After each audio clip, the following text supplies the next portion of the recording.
dimaknani yaitu nyucekno siro. Nyucekno siro kita disuruh untuk mensucikan.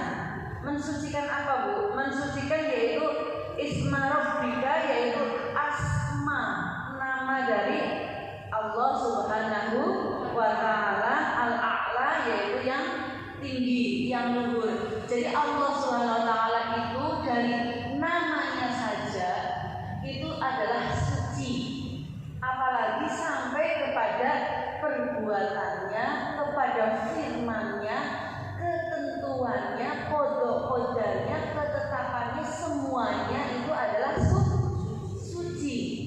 Jadi asmanya aja, jenengnya saja, namanya, asma Allah ada berapa? 99 aja itu suci, apalagi sampai kepada perbuatan Allah, firman Allah, ketetapan-ketetapannya Allah, semua hal tentang Allah itu berarti amat sangat suci.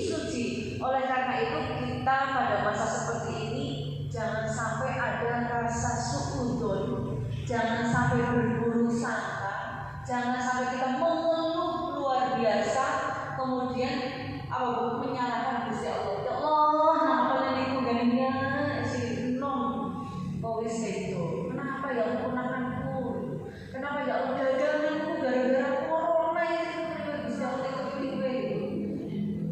Ya, menyalahkan Tuhan, anak itu jadi punya di sekolah, nang di kuliah, nang saiki kaya iki ini. Ya Allah, salahnya siapa gitu ya. Menyalahkan Gusti Allah, jangan sampai suudzon terhadap apapun ketetapannya Allah itu adalah tidak diperbolehkan. Karena dari asmanya saja kita disuruh untuk mensucikan, apalagi sampai kepada ketetapannya, kodok-kodoknya. Nang apa biyen pacarku gagah banget antriane akeh, oh iki jebule bojone kok jadi salah kuat gitu ya. Oleh bojo ora tau gelem ngrewangi, senenge gaweni anak. Ya kan duitnya oleh setitik gajian coba be orang kudu nyong kontak-kontak. Aku kok bisa oleh bojo kayak gini kepriwe gitu. Gusti Allah kepriwe. Itu artinya tidak terima dengan ketentuannya Gusti Allah. Apa yang terjadi dengan kita saat ini, anak kita sekarang begini solehnya gitu ya. Kenapa ekonominya tidak seperti ekonomi yang punya siapa Bu konglomerat Faisal Tanjung misalnya gitu ya. Ya Allah, salahku di mana? Itu kan artinya sudah menyalahkan perbuatannya Allah, dan itu tidak diperbolehkan. Paham saya sih Ibu? Kalau mau gersular siapa? Gersular itu wajib memang ya Bu, tapi ditempatkan pada tempatnya. Contoh, mari Gusti Allah itu kan jelas oleh solusi. Kemudian kepada orang yang benar-benar dengan percaya. Tapi hasil survei menunjukkan bahwa perempuan itu hanya mampu menahan rahasianya selama 35 menit bagai bocor. Karena kalau semuanya dipendam, itu jiwa kita juga nanti akan penuh. Wis penuh akhirnya ngehang. Ngehang itu ibarat kayak HP ya Bu, suara loading, suwe banget, habis itu tidak bisa dibuka aplikasinya. Karena apa? Saking penuhnya memori. Ngehang sih. Kalau penuh anak omongan dipendam, itu juga akhirnya jiwa kita akan penuh. Kalau sudah penuh akhirnya stres, depresi, ngeheng. Bagus ya alhamdulillah ini. Jadi caranya untuk jadi jiwa kita juga bagaimana caranya agar tidak penuh Bu. Agar tidak penuh itu juga ada biar nanti tidak ngeheng, tidak stres. Yaitu sampaikan undang-undang panjenengan misalnya kepada suami di saat yang paling baik. Aja balik kerja kasih kesel banget, kok berhasil banget, terus tanggal lima kita mulai dia kalau sampai balik kerja coba berkesan. Terus kemudian jangan biarkan orang lain curhat, ya Bu, apapun apa ya curhat bahasa kita curhat pada saat pagi hari dan malam hari.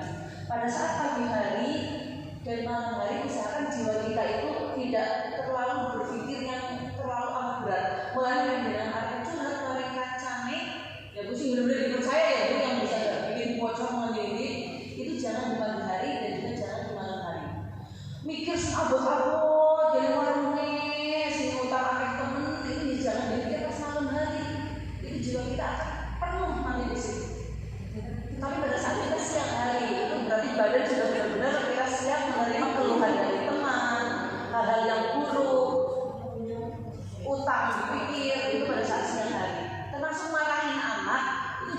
jangan pada saat pagi hari.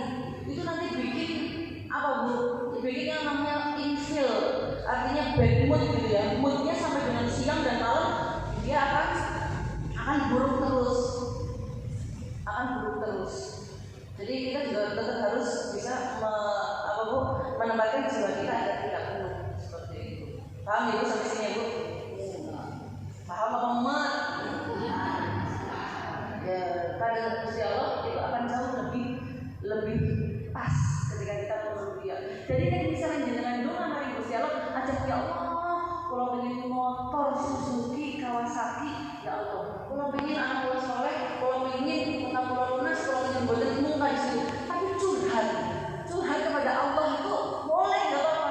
Ya Allah Gusti, kula gak ada kos-kosan gangsal, wonten sing jalan Diponegoro, jalan Kopo kakak sangat dulu Gusti. Tapi niku masa pandemi kayak nopo kos-kosan kula niku sinten mriku malih boten wonten ingkang kos, sinten mriku boten wonten kos. Niki dereng wonten pemasukan ya Allah Gusti.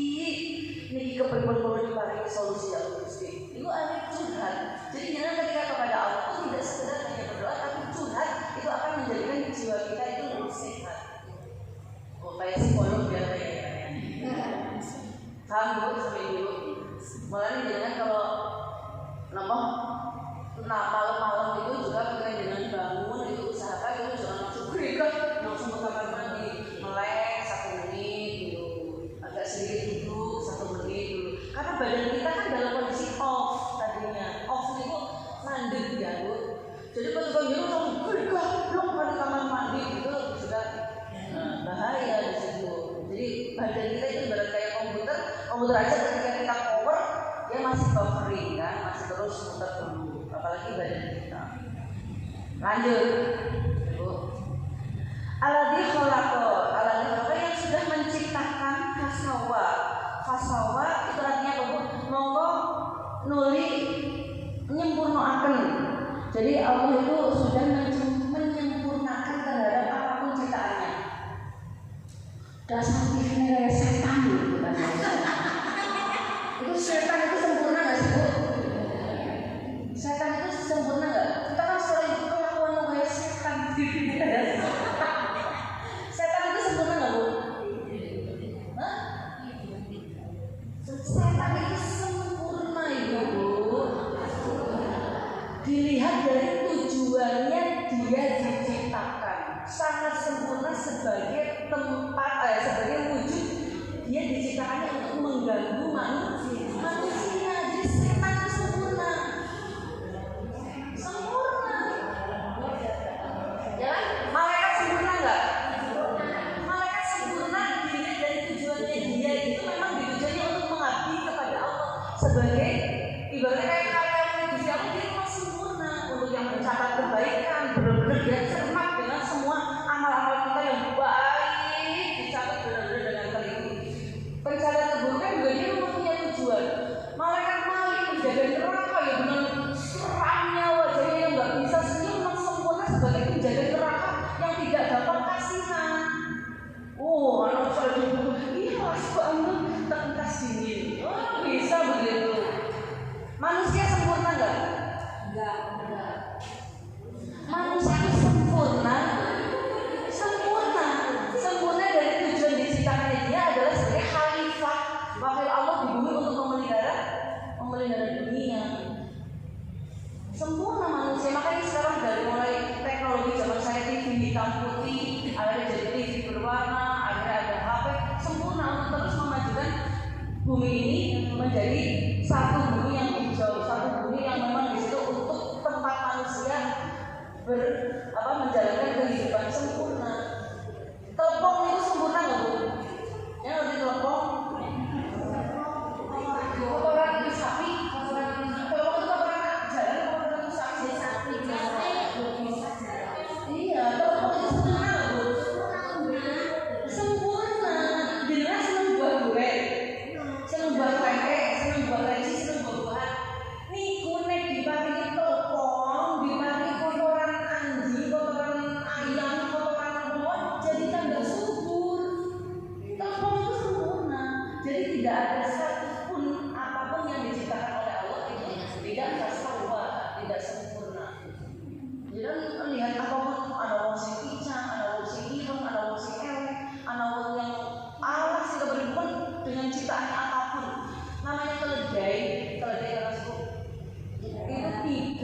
pernah yang namanya kejeblok sampai 2 kali.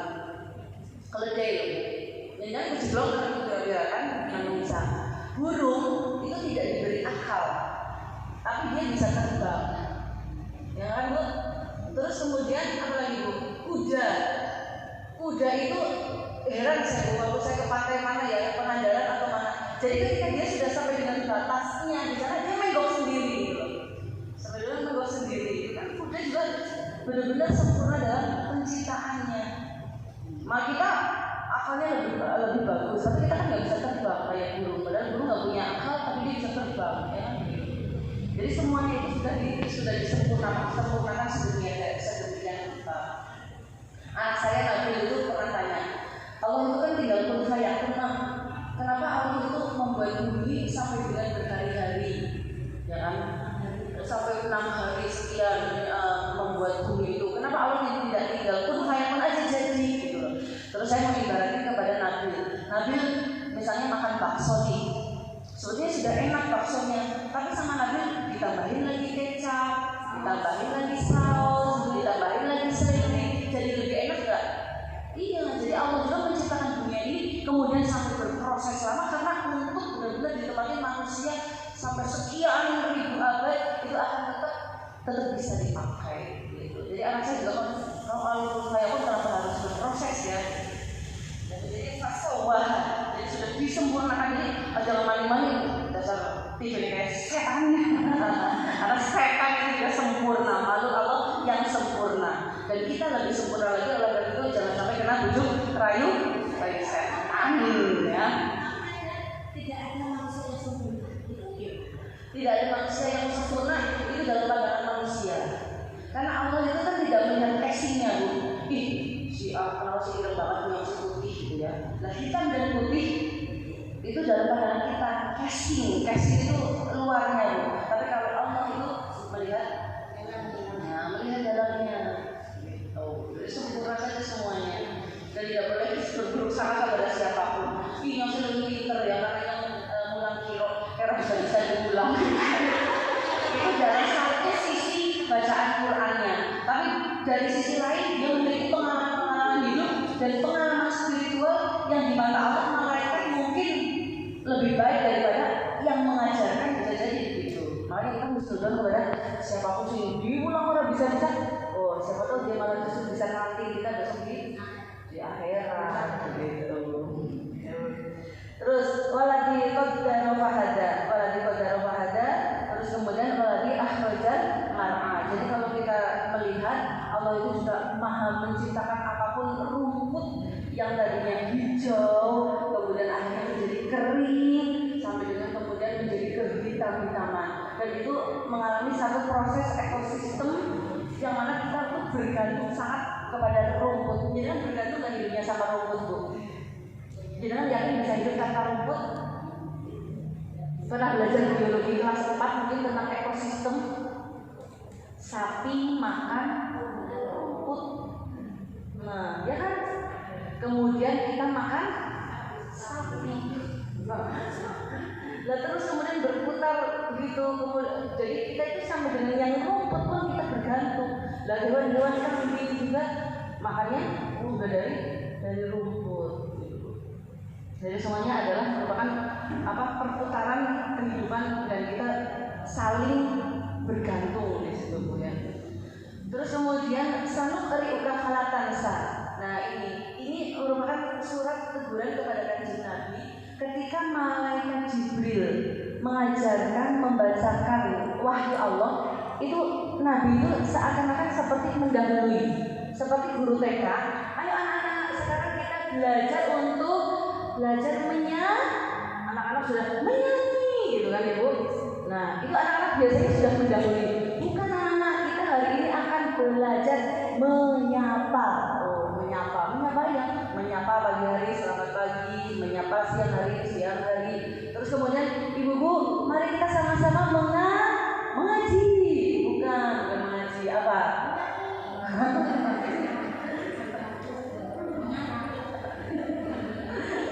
Jadi Nabi itu seperti seakan-akan kesusu. Ya Bu, cepet-cepet.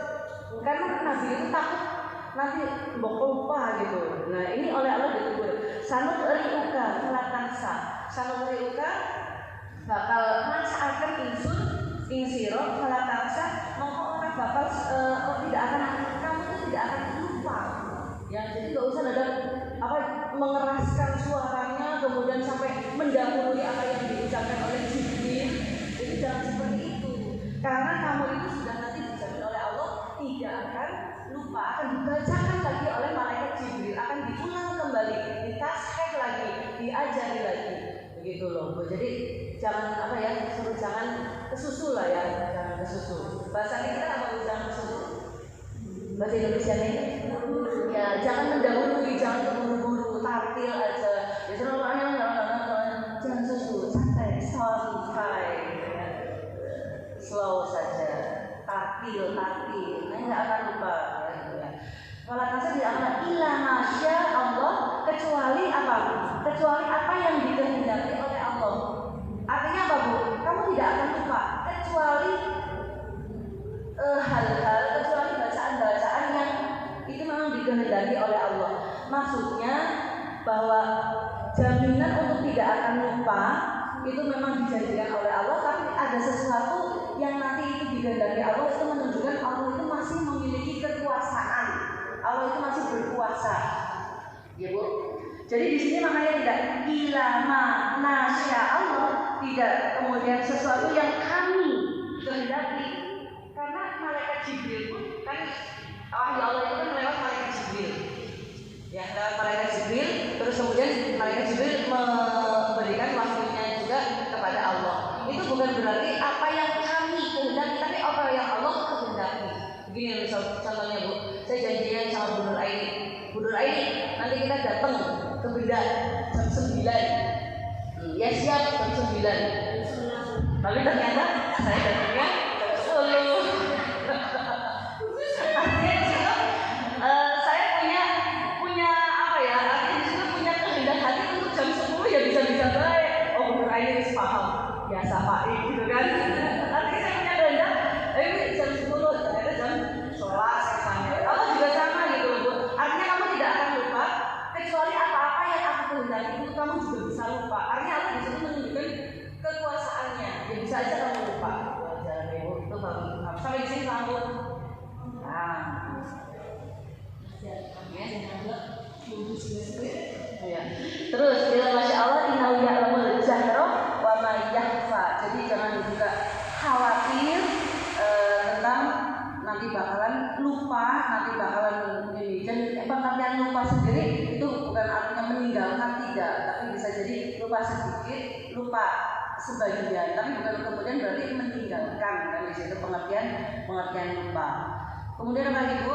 Wa yassir kali misro, karena nanti sama Allah itu akan dimudahkan urusan-urusannya. Nabi dimudahkan, jalan untuk menuju kemudahan itu juga akan ditunjukkan oleh Allah. Terus kemudian fadzakir, monggo apa Bu fadzakir itu mituturono siro ya. Jadi di sini kewajiban Kanjeng Nabi adalah untuk memberikan pitutur, memberikan jalan kebenaran. Tentang kemudian nanti umatnya mengo, umatnya kemudian taat, umatnya kemudian tetap di garis Allah, itu adalah bukan kewenangan dari Kanjeng Nabi. Karena Nabi kemudian kita orang-orang yang memberikan pitutur kepada orang-orang itu hanya sekedar memberikan peringatan saja. Sementara orang yang mau itu berarti di dalam dirinya ada kebaikan. Tapi ketika jenengan memberi peringatan orang tersebut malah mengo, tidak mau, itu berarti memang di dalam dirinya itu kebaikan-kebaikannya itu patut dipertanyakan. Tapi kewajiban kita hanya sekedar tidak hidup. Maksudnya apa Bu? Tidak mati, tidak hidup. Di neraka itu dia itu hidup karena dia bisa merasakan sakit, ya kan? Tapi kemana? Dia kan dia tidak mati juga, gitu ya Bu. Jadi kalau bilang dari seperti misalnya sekarang orang yang sakit keras gitu ya Bu, tapi dia berbaring sampai lama di tempat tidur, dia itu hidup, ada nyawanya, tapi karena dia kan bisa merasakan sakitnya gitu, misalnya stroke, misalnya apa gitu.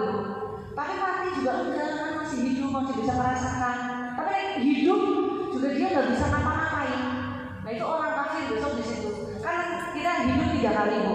Pertama kita hidup di dunia, kemudian kita hidup di alam kubur, alam barzah. Kemudian yang kekal itu adalah hidup di alam akhirat. Tapi itu ada juga yang cuma 2. Pertama di alam dunia, kemudian terakhirnya kemudian di alam kubur. Di alam kubur dan di neraka itu antara layamu tuh pihak melayani yang tidak hidup dan tidak mati, merasakan sakit disiksa, ya kan? Berarti kan dia hidup. Tapi terus kemudian hidupnya tapi kok tidak memiliki satu kenikmatan apapun. Artinya layamu tuh pihak walayahnya. Itu adalah naudzubillah bagi orang-orang yang memang mengo, bagi orang-orang yang memang tidak mengindahkan firman Allah. Terus kemudian di sini disampaikan juga bagi orang-orang yang mengo karena dia itu lebih mementingkan kehidupan di dunia. Duit terus yang dipikir, dandanannya terus yang dipikir, kelambinya terus yang dikoleksi, jilbabnya terus yang dikoleksi, sepatunya kudu sing merah lo misalnya, dompetnya tasnya ada kudu sing apa, jadi penampilan terus. Dan itu dia lebih mementingkan kehidupan dunia. Padahal apa Bu? Yang di sini bal itu baik dan di situ lebih kekal. Artinya kebahagiaan hakiki itu justru pada saat kita di akhirat. Inna hadza lafi suhufil ula suhuf Ibrahim wa Musa. Dan semua pituduh itu kebenaran-kebenaran itu ada di suhufnya. Suhuf itu lampiran kitabnya Nabi Ibrahim dan juga ada di suhuf Ibrahim dan juga di suhufnya atau lampirannya Nabi Musa. Kalau Quran itu sudah mushaf karena sudah dibukukan. Tapi kalau Taurat, Injil dan lain sebagainya itu masih suhuf, artinya masih berupa lampiran lembaran. Itu yang bisa kami sampaikan.